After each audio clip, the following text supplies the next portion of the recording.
दोस्तों, ये press conference रखने का सबसे बड़ा उद्देश्य ये है कि सरकार ने गरीबों की, सरकार ने वैसे वर्ग की जिनको सबसे ज्यादा राशि की आवश्यकता थी,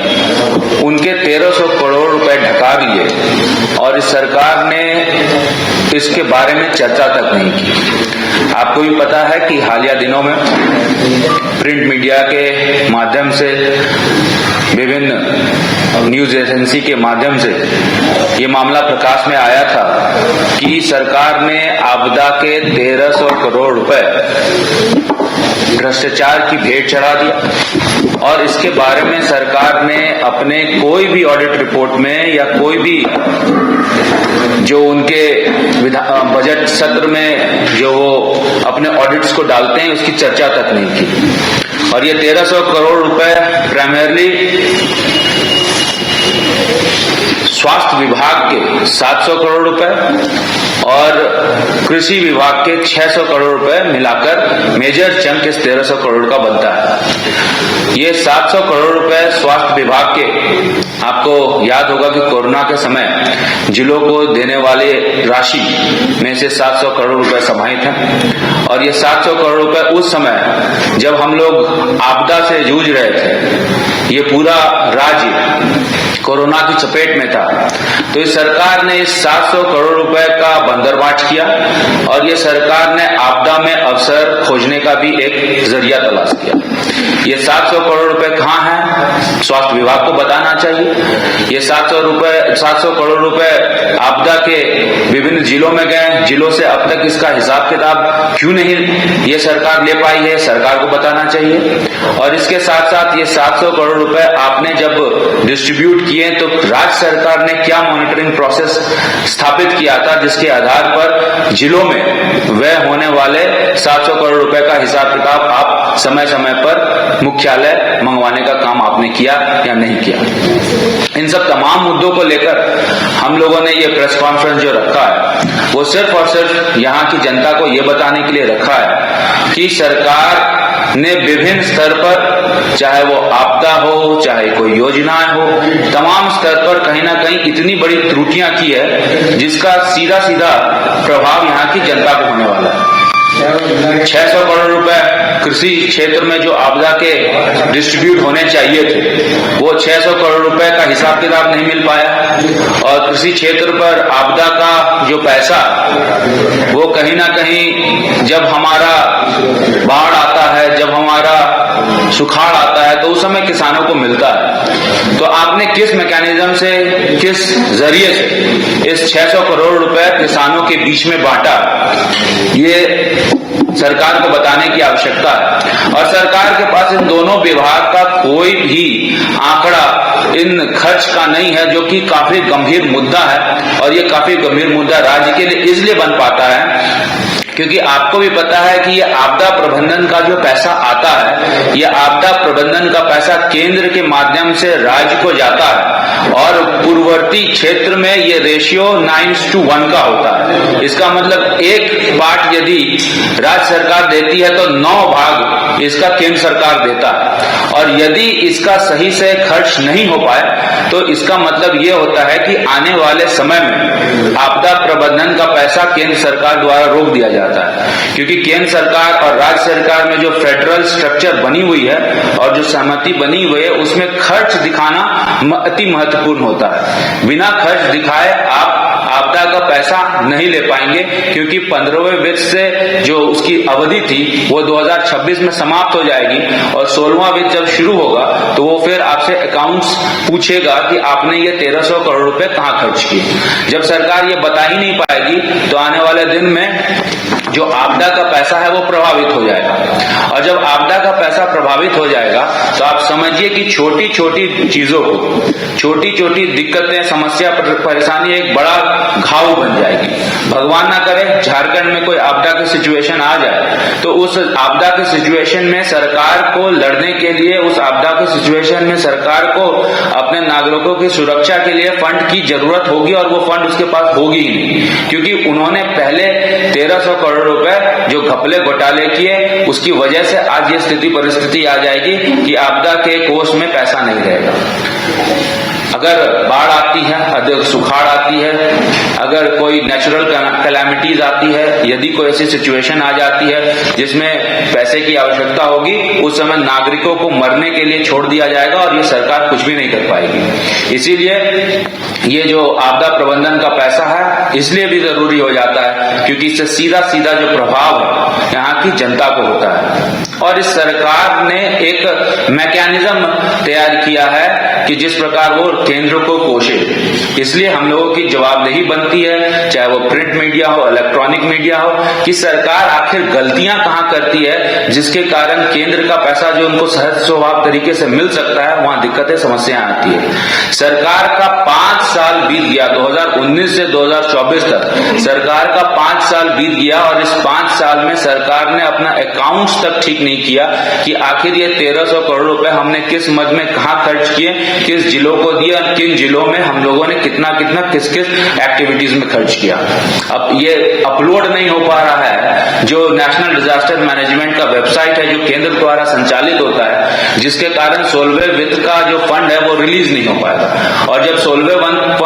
वित्त का फंड रिलीज नहीं हो पाएगा तो कहीं ना कहीं आपदा प्रबंधन में आने वाले समय में हम लोगों को कठिनाइयां परेशानियां होगी। और उस समय अगर राज्य चिल्लाएगा कि केंद्र हमारी मदद नहीं कर रहा है तो ये काफी दुर्भाग्यपूर्ण बात होगी, क्योंकि तमाम ऐसी चीजों में जहां राज्य चिल्ला रहा है कि केंद्र हमारी मदद नहीं कर रही है, केंद्र मदद करने के लिए तैयार है, लेकिन आपका जो इंटरनल मैकेनिज्म है और आपका जो गवर्नेंस का स्टाइल है वो कहीं ना कहीं जो फेडरल स्ट्रक्चर में एक राज्य का कर्तव्य होना चाहिए उसमें कहीं ना कहीं आप खरे नहीं उतर रहे हैं। मैं आपकी जानकारी के लिए बस बता दूं कि 15वें वित्त आयोग के सिफारिश से राज्य को विभिन्न क्षेत्रों में पैसे का आवंटन हुआ था।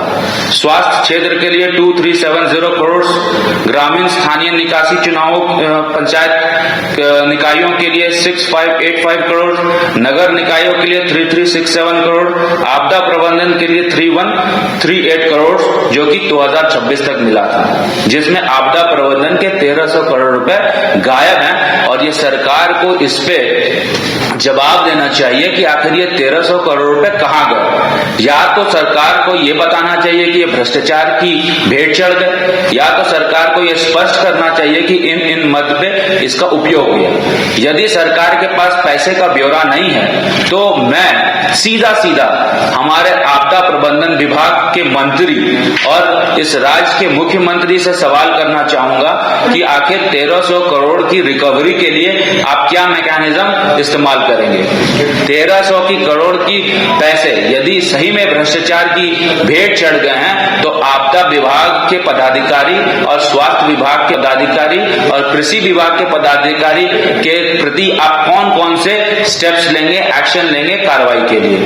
यदि ये भ्रष्टाचार के भेंट 1300 करोड़ रुपए चढ़ गए हैं तो सरकार कमेटी गठित करके इस 1300 करोड़ के गबन के मामले का पटाक्षेप आने वाले जो विधानसभा का सत्र होगा उसमें करेगी कि नहीं करेगी, या सरकार इस 1300 करोड़ रुपए के प्रति जवाब देगी कि नहीं देगी। इन तमाम मुद्दों को लेकर हम लोगों ने ये प्रेस कॉन्फ्रेंस आपके समक्ष रखा है और आपको ये बताने का प्रयास किया है कि किस प्रकार से भ्रष्टाचार साइलेंट तरीके से झारखंड में हो रहा है, और यदि सत्ता पक्ष कोई इस तरह का कृत्य में सम्मिलित होता है और विपक्ष चुप बैठेगा तो कहीं ना कहीं ये इस लोकतंत्र के लिए एक बहुत ही दुखद सिचुएशन आ जाएगी। इसलिए भारतीय जनता पार्टी प्रमुख विपक्षी दल होने के कारण आज आपके माध्यम से जनता को ये बताना चाह रहा है कि 1300 करोड़ रुपए का जवाब मांगने का समय इस सरकार से आ गया है, और ये जनता का पैसा जो सरकार डकार गई है और उसके लिए सरकार एक बार भी अपने तरफ से स्टेटमेंट नहीं दे रही है, तो क्या मंत्री को अपना जो फेसबुक और सोशल मीडिया के माध्यम से आप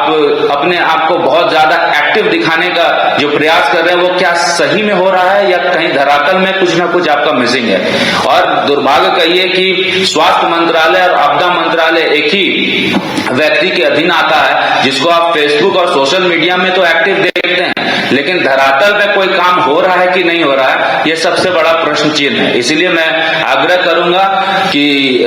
विभाग के मंत्री इस चीज पे जवाब दे, मुख्यमंत्री इस चीज पे जवाब दे, और आने वाले दिन में जो ये फंड नहीं मिलेगा तो इसका सीधा सीधा जिम्मेदारी राज्य सरकार ले, क्योंकि मुझे लगता है कि राज्य सरकार फिर एक बार रोना रोएगी कि केंद्र हमारी मदद नहीं करेगा, लेकिन जबकि वास्तविकता यह है कि केंद्र लगातार आपकी मदद कर रहा है, लेकिन आप अपने गवर्नेंस में कहीं ना कहीं लचीलापन दिखा रहे हैं, जिसके कारण ये परिस्थिति बन रही है। इन बातों को आपके समक्ष हम लोगों ने प्रेस के माध्यम से रखा है। यदि प्रेस मीडिया को या प्रेस बंधु में से किसी को कोई सवाल है तो निश्चित तौर पर सकते हैं। इसकी जांच की मांग करेंगे।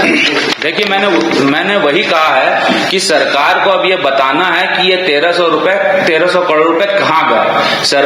क्या सरकार कमेटी बनाएगी? क्या सरकार इसकी जांच कराएगी? क्या सरकार रिकवरी कराने के लिए प्रयास करेगी? क्या सरकार पदाधिकारी और नेता जो इस चीज में सम्मिलित है उस पर कार्रवाई करने की सोच रखती है? इन सब चीजों को सरकार को स्पष्ट करना चाहिए, और मैं आपसे आग्रह करूंगा इन सब सवालों का जवाब आपको जानने के लिए निश्चित तौर पर मुख्यमंत्री और वहां के संबंधित विभागीय मंत्री से मंतव्य लेना चाहिए, और हम लोगों को प्रेशर भी बनाना चाहिए कि ये 1300 करोड़ रुपए जो जनता का पैसा है वो यदि सरकार डकार रही है, भ्रष्टाचार के भेंट चढ़ा रही है, तो इसमें क्या क्या कार्रवाई सरकार करना चाहती है।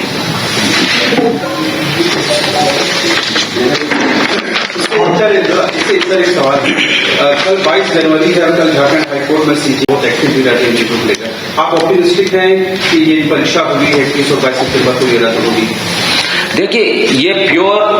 जो है अब कोर्ट का मामला है। कोर्ट के मामले में, कोर्ट के डिसीजन में मैं कोई टिप्पणी करूं ये ठीक नहीं होगा, लेकिन मेरा पूरा मानना है कि सीजीएल में हुई अनियमितता कहीं ना कहीं एक रियलिटी है, और सिर्फ सीजीएल में ही नहीं, तमाम पहले भी जो एग्जाम्स हुए हैं उसमें भी जो हुई अनियमितता है वो जग जाहिर है। ये सरकार को इस पर कार्रवाई करनी चाहिए थी। सरकार कार्रवाई जब नहीं की तब ये मामला कोर्ट पे गया, तो कहीं ना कहीं कोर्ट ने भी स्टूडेंट्स का साथ दिया, और क्योंकि स्टूडेंट्स के बातों में ये सच्चाई दिखी तो ये मामला स्टैंड कर रहा है। और मैं पूरा ऑप्टिमिस्टिक हूं कि जिस प्रकार से सरकार ने छोटी छोटी चीजों में इतनी बड़ी गड़बड़ियां की है, कोर्ट भी इस चीज का कॉग्निजेंस लेगा और स्टूडेंट्स के हित में यह फैसला कल आएगा। मुझे पूरा विश्वास है कि हम लोग एक जगह से यदि हारेंगे तो दूसरे जगह हम लोगों को निश्चित तौर पर सफलता मिलेगी। विश्व स्तरीय मेडिकल सुविधाओं से युक्त रांची का देवनिका हॉस्पिटल, जहां है neonatal ICU, burn intensive care unit, modular operation theatre, 24/7 emergency trauma service, multidisciplinary ICUs, emergency care, MRI, CT scan, advance cath lab, fully automated path lab, echo, ultrasound, ultra modular patient beds और pharmacy. Devnika hospital and research centre, किफायती दर पर विश्व स्तरीय इलाज, ancillary chowk, Tupudana industrial area, Ranchi.